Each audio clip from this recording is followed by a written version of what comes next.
چلیے بھائی، اگلا جو کوشچن ہے یہ بڑا عجیب سا کوشچن ہے، کیونکہ یہ غالباً ہو سکتا ہے پہلے ریکارڈنگ میں کبھی بھی نہ آیا ہو. یہ آج کے دن کی مناسبت سے بھی دلچسپ سوال ہے، ریلیٹڈ ہے. اگرچہ آج حضرت عمر رضی اللہ عنہ کا آپ کی تحقیق کے مطابق تو یوم شہادت نہیں ہے، لیکن بہرحال منایا تو جاتا ہے. تو اس کے حوالے سے یہ سوال ہے کہ انٹرنیٹ پر دیکھا ہے تو یہ جو غالی رافضی ٹائپ حضرات ہیں، ان کی طرف سے ایک بڑا عجیب و غریب اعتراض آیا ہے. یہ کہتے ہیں جی کہ یہ جو اہل سنت نے حضرت عمر رضی اللہ عنہ کا جو قاتل ہے نا، جس نے ان کو شہید کیا، اس کا نام ہی ایسا رکھا ہوا ہے کہ ابو لولو فیروز مجوسی. وہ کہتے ہیں جی ایسا لگتا ہے کہ اس کا وہ جیسے اس کے نام کا پارٹ مجوسی ہے. تو یہ کہتے ہیں جی کہ ہمارا ان سے یہ عقلی اعتراض ہے کہ مجوسی بندے کا پہلے تو مدینہ میں کام کوئی نہیں، دوسرا وہ مسجد نبی میں پہلی صف میں کر کیا رہے، اور بعد میں دوسرا اعتراض انہوں نے یہ کیا کہ جو تاریخی حوالے انہوں نے بے شمار پیش کی ہے کہ جو پاکستانی عالمی ہیں انہوں نے حوالے پیش کیے. انہوں نے کہا جی کہ یہ جو ہے نا، یہ بعد میں ان کی جو ایک بیٹی بھی تھی 6 سالہ، وہ بھی مسلمان تھی، تو وہ 6 سال کی بچی مسلمان کیسے تھی، پھر اس کو بھی قتل کر دیا، پھر رمضان باقی سٹوریوں کو نہیں ہم مانتے، جتنی بات ہے ہم اس کو ڈیفینڈ کرتے ہیں. صحیح بخاری میں حضرت عمر کی شہادت کا جو واقعہ ہے 3700 نمبر حدیث تفصیلی ہے.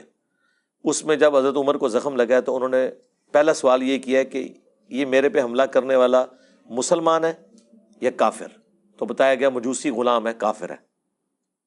تو انہوں نے اللہ کا شکر ادا کیا کہ میری وجہ سے کوئی مسلمان جہنم میں نہیں جائے گا، کیونکہ ایک مسلمان کا دوسرے کو قتل کرنا جہنم میں لے جانے والا عمل ہے. تو یہ بخاری کے اندر ہی موجود ہے کہ وہ مجوسی تھا. یہ اہل سنت نے خود سے نہیں گھڑا، یہ صحیح بخاری کے اندر موجود ہے. کیونکہ آپ بخاری سے قتل کا واقعہ بتا رہے ہیں تو بخاری میں یہ موجود ہے کہ مجوسی تھا. دوسرا آپ کا یہ سوال کہ مدینے میں غلام کیا کر رہے ہیں، تو اسی کے اوپر ہی تو حضرت عمر نے کہا تھا کہ میں نے منع کیا تھا کہ ان مجوسی غلاموں کو مدینے میں نہ لاؤ. اور آپ کو پتا ہے اس کے بعد پھر ان کو یہاں سے نکالا گیا جو کافر تھے، کیونکہ حضرت عمر کو خدشہ تھا کہ یہ پرشین امپائر کے گرنے کا بدلہ مجھ سے لیں گے.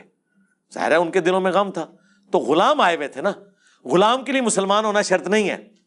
ہم کوئی غلام ہیں، ہاں، غلام کے لیے مسلمان ہونا شرط نہیں ہے. کافر بھی غلام تھے مسلمانوں کے. یہ وہ ہوتے تھے جو جنگوں کے دوران قیدی بنائے جاتے تھے، مسلمان انہیں غلام بناتے تھے. اور ان کی عورتیں جو جنگ لڑنے آتی تھیں وہ مسلمانوں کی لونڈیاں ہوتی تھیں، جو جنگ لڑنے آتی تھی، جو پیچھے علاقوں میں تھی وہ نہیں. یہ الگ سے ایک ٹاپک ہے، الجہاد فی الاسلام، مولانا مودودی کی کتاب پڑھ لیں. تو وہ غلام جب مسلمان لے کے آتے تھے تو ان کو زبردستی کلمہ نہیں پڑھاتے تھے. خود اخلاق سے متاثر ہو جائیں الگ بات ہے. وہ کافر ہی ہوتے تھے تو مدینے میں تھے، اس کے بعد پھر نکالے گئے اس واقعے کے بعد. اچھا، اب آپ نے جو یہ بات کی کہ ہاں مسجد میں نماز پڑھتا، مجھے بتائیں کوئی سی سی ٹی وی کیمرہ ہے مسجد کے اندر؟ فجر کا وقت ہے، مسجد میں کوئی نہیں لگی ہوئی لائٹنگ بھی نہیں ہے. آج کے زمانے میں بھی آپ کسی گاؤں کی مسجد میں جہاں لائٹیں نہ ہو، آپ اس کو چھوڑ دیں کوئی جانور بھی مسجد میں لے جائیں تو پتہ نہیں چلے گا جب تک کہ کسی کو نظر نہ آ جائے. اور مجھے بتائیں فجر کی نماز میں ہزاروں کا مجمع، سینکڑوں نہیں ہزاروں کے مجمع میں آج بھی آپ کس جگہ گھسانا چاہتے ہیں؟ میں کسی پادری کو کسی مسلمانوں کی مسجد میں بھیج دیتا ہوں تو آپ یہ کہیں گے پادری مسجد میں کیسے آ گیا؟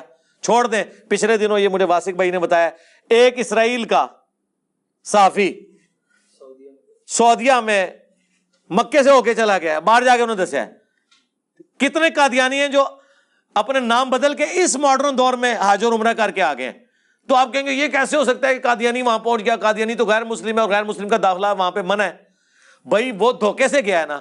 اور اس ماڈرن دور میں اگر دھوکے سے مسجد میں کوئی جا سکتا ہے تو اس زمانے میں تو آپ جو مرضی کروا لیں مسجد کے اندر. یہ تو نہیں تھا کہ مسجد میں چیکنگ ہوتی تھی، پہلے بوتھی دیکھی جاتی تھی، ہوں تو اندر جا. آج نہیں دیکھی جاتی. مجھے بتائیں آج کے اس دور میں کیا آپ کسی غیر مسلم کو، جس کا حلیہ سری سری روی شنکر کتنا خوبصورت ہے، جس نے وہ ذاکر نائک سے مناظرہ کیا ہے، جس نے وہ مناظرہ نہیں دیکھا ہوا، یقین کریں اس کو کسی مزار پہ آپ پگڑی پہنا کے بٹھا دیں، لوگ اس کے ہاتھ بھی چومیں گے، ہے ہندو ہے، پتہ ہی نہیں چلے گا. ہاں وہ سندور لگا کے بیٹھے گا تو شاید لوگ پہچان لیں، اس کے بغیر تو نہیں پہچانیں گے. تو یہ اعتراض ہی بالکل کتنی غیر علمی باتیں ہیں، کہ ہمیں پتہ لگ گیا. اس طرح کے فضول اعتراضات کرتے ہیں. او جی علی بھائی نے کہا جناب کہ جی وہ اس زمانے میں دروازے نہیں ہوتے تھے، تو دوسری طرف وہ حدیث سناتے ہیں کہ جی باغ کا دروازہ تھا دستک ہوئی. سرکار گھروں کے دروازے نہیں ہوتے تھے، اس لیے تو آیا ہے قرآن میں لکھا ہوا ہے یہ تو کہ جب کسی کے گھر جاؤ تو اجازت مانگ لو. اور ایسے گھر جن میں کوئی آباد نہیں وہاں تم بغیر اجازت کے بھی داخل ہو سکتے ہو. دوسرے گھروں میں اجازت لے کے داخل ہو. بھئی جب دروازہ بند ہے تو اجازت لینے کی ضرورت ہے؟ اس لیے کہ دروازے بند نہیں ہوتے تھے, دروازے ہوتے ہی نہیں تھے, صرف ایک راستہ ہوتا تھا, اس کے آگے پردہ لٹکا ہوا ہوتا تھا, اور آپ نے اس پردے کے پیچھے اجازت لینی ہوتی تھی اور پھر اندر. اسی لیے کہا گیا اپنے گھر میں بھی داخل ہو تو آپ نے سلام کر کے داخل ہونا ہے. کیوں؟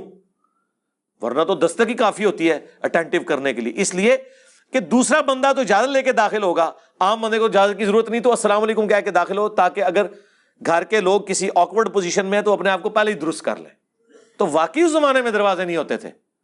ٹھیک ہے, اسی لیے تو حضور علیہ السلام کے چرپائی کے نیچے وہ کتے کا بچہ چلا گیا تھا, مدینے کا کتا, سگے مدینہ, تو حضرت جبرائیل انٹر نہیں ہو رہے تھے. صحیح مسلم میں آتا ہے, جب نکالا تو حضرت جبرائیل علیہ السلام ہے, اوریجنل سگے مدینہ.